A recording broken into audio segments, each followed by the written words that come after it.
The wait for Dragon Ball Sparking Zero is officially over. I know a lot of us who have played the Tenkaichi series are feeling right at home with how this game is playing right now, but I also know a lot of you guys that are new to the series are probably feeling overwhelmed at the moment. Yes, this is an arena fighter and it does have that pick up and play comfortability, but it is the arena fighter in the genre, meaning it separates itself from the rest of its competition because of how much depth the game actually has. The combat system for Tenkaichi offers so much for players to do, making it more than just the mashy game you're probably used to. This is easily noticeable through the very extensive tutorial that the game offers, but honestly it just throws a lot of information at you without really showing you how to apply it in game. But that's okay, because I'm here. Instead of overwhelming you guys with every single mechanic you can use in the game, I'm going to help you create starting points first to help you develop basic knowledge about the game, and then you can graduate yourself into learning much more later on. We're going to be going over key points that you need to know when playing Sparking Zero for the first time, and that all starts with movement. Movement is king in the majority of the arena fighters you'll play because we're given the ability to traverse the entire 3D space at our own discretion. This means in order to be good at movement, we need to learn how to engage and disengage against our opponent, especially in Sparking Zero when we're playing against players that don't know how to move themselves. Now in Sparking Zero, we have two barriers of movement known as the step-in barrier and movement barrier. These barriers dictate what movement actions and even attacks we have access to, requiring us to learn and understand what barriers we're in at all times. To start, let's begin with the movement barrier. This is where all your matches will open up at, and the main thing you'll realize is that this barrier offers a lot of freedom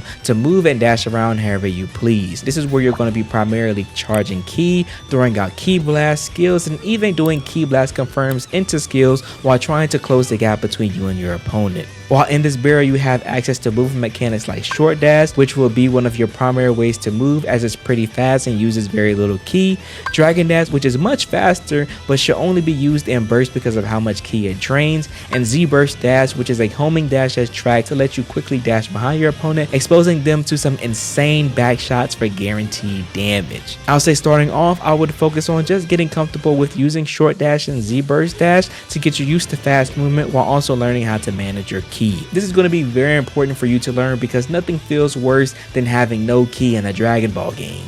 Also, be sure to keep in mind that all of these dashes have attack follow-ups to them that you can perform, but to keep it simple, just only focus on using your basic rush and ki blast follow-ups from them. Alright, let's get into the step-in barrier. In this barrier, you'll notice that movement is slower and most of your options have been changed. You no longer have your dashes anymore because they have been replaced with step-ins. These moves function similar to the ones previously discussed, they are just designed for close combat. With step-in, you can move in any direction you want, but tied to it, you also have things like step-in attacks, step-in sway, which is a dodge, throws,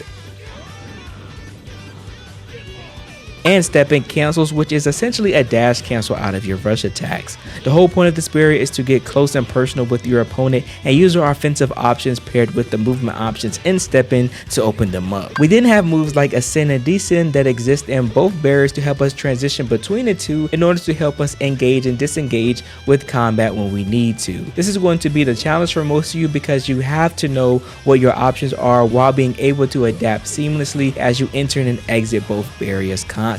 This will take some time to get used to as no other arena fighter really implements a system like this, but trust me, you'll get the hang of it as you move around and play the game a bit more. I'll say it won't get really complicated until we start throwing in all the other options that you have at your disposal in each barrier and some cool movement tech that the community developed over the years, but you don't need to know that for now. Alright, now let's talk about defense. Defense tends to be the hardest thing to understand in any form of fighting game because it requires you to have more knowledge about the game in comparison to offense. This is something that is definitely true in Sparking Zero, but once you grasp the understanding and knowledge needed for defense, it completely flips your skill as a player, making you a lot stronger than you ever were before. This is where knowing how to guard comes into play. See, in Sparking Zero, opponents can hit you high, low, behind you, or guard break you to open you up.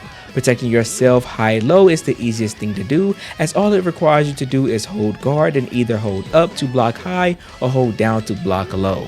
Unlike other arena fighters, one option does not be all here, so you need to visually understand what's high and low so you don't constantly get hit. But if you get attacked from behind though, you aren't able to block due to your back being wide open, but you are able to use mechanics like super counter, which is essentially a perfect block or parry that helps get your enemies off of you. You can also vanish out of combos by perfectly timing your guard button at the same time your opponent is hitting you. This is known as Z counter and it's something that takes time to learn, but once you get it down, it'll help you out a lot in battle. You can also use this outside of being comboed. It's known as high speed evasion here, but it's basically the same thing.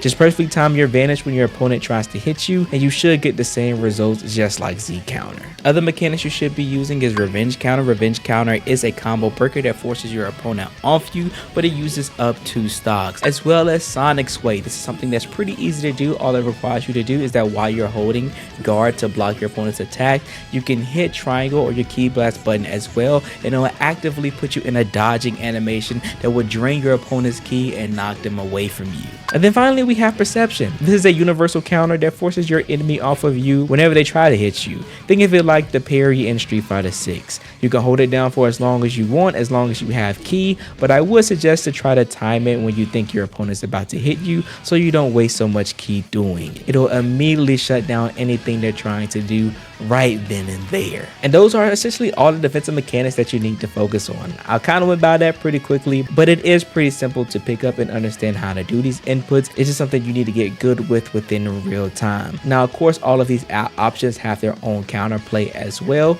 but at the level that a lot of you guys are going to be starting at, you don't need to worry about that right now. What I recommend majority of you guys focus on is to either go into battle training and practice the mechanics we talked about here one at a time, or going to training and set the CPU to attack and just focus on using the defensive techniques we talked about here until you feel confident in your play. Being good on defense is just as scary as being good on offense in Sparking Zero, so trust me, it's going to be worth the time to actually put in to train. And finally, what you guys have all been waiting for, let's talk about offense. Offense in Sparking Zero is essentially a battle of mind games. Like we mentioned on defense, there are a lot of ways for you to get out of your opponent's pressure, and this is because combos aren't real in Tenkaichi. What I mean by this is that there are multiple opportunities for you and your opponent to get out of combos if you know the right responses. So as the aggressor, your job is to keep your opponents guessing as much as you can, and this all starts with our rush attacks. Rush attacks are your basic button mash that I'm sure most of you are familiar with.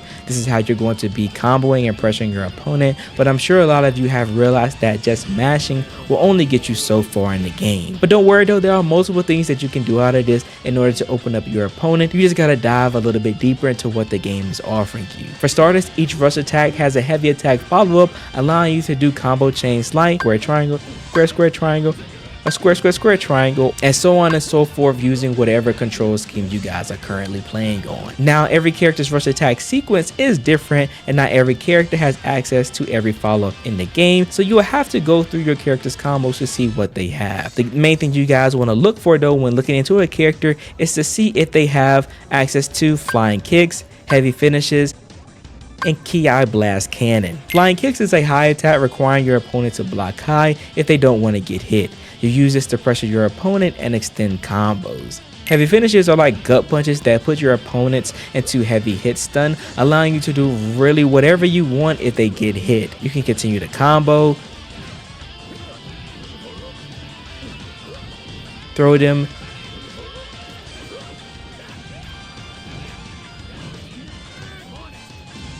use any skills or blast moves, switch characters,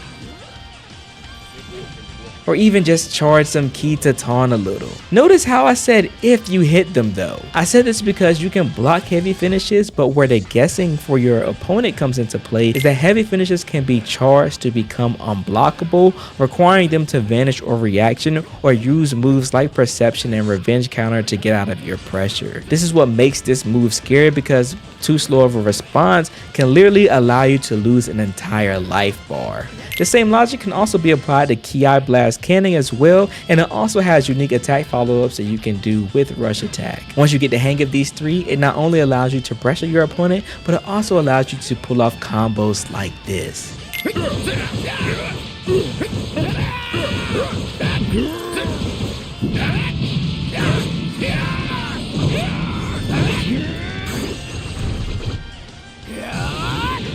You like that, don't you? Now those are the three components to pressuring and comboing your opponent with your rush attacks, but what if I tell you there's a fourth? If your character is blessed, they will also have an option known as Rolling Hammer. Rolling Hammer is a move that forces your opponent to turn around, allowing you to open them up for back shots. Now, like I mentioned in the defensive section, when your back is exposed, you can't block, so this is the main time when longer combos become real because they hardly have any other way to get out of your combo unless they spend the resources. This move is also chargeable, so you can guard break opponents as well, making Rolling Thunder one of the strongest moves you can have in the character's kit, but it's also pretty rare across the roster, so definitely look out for the characters that do have access to this. But as you can see, there's a lot you can do with rush attacks in the game, even though there is a little bit of button mashing involved. This allows the game to have a lot more layers than what most people think, but there's also even more under the hood that you guys don't know about. Using the step-in mechanic that we talked about earlier in the video, you can perform step-in at the end of your rush attack combo and force your opponent to guess high, low, or throw on hit. This is something that you're going to be doing a lot because if your hit lands, it leads into another combo again, and you can essentially do a rinse and repeat process if your opponent doesn't guess correctly. This is the basic fundamentals of how the close combat of Sparking Zero works, where you're mostly doing small combos and mixing your opponent up with high, low, and unblockables until they're dead. But if you ever get the opportunity to do some back shots, this is where you can go all out and do those long combos you've been practicing in training mode. Also, if you guys ever want an extensive combo guide in order for me to help you come up with some sauce with your characters, let me know in the comment section down below and I'll get working on that as soon as possible. But before we finish the offense section and close out this video, I need to let you guys know about the power of Ki Blast. Ki Blast are one of the mechanics that I know a lot of people are sleeping on, but it's one of the primary tools you're going to be using in your neutral play and while closing the gap between you and your opponents because of how well they control space. Most Ki Blasts in the game have pretty good tracking and do a decent amount of damage and prevent your opponent from being able to easily approach you.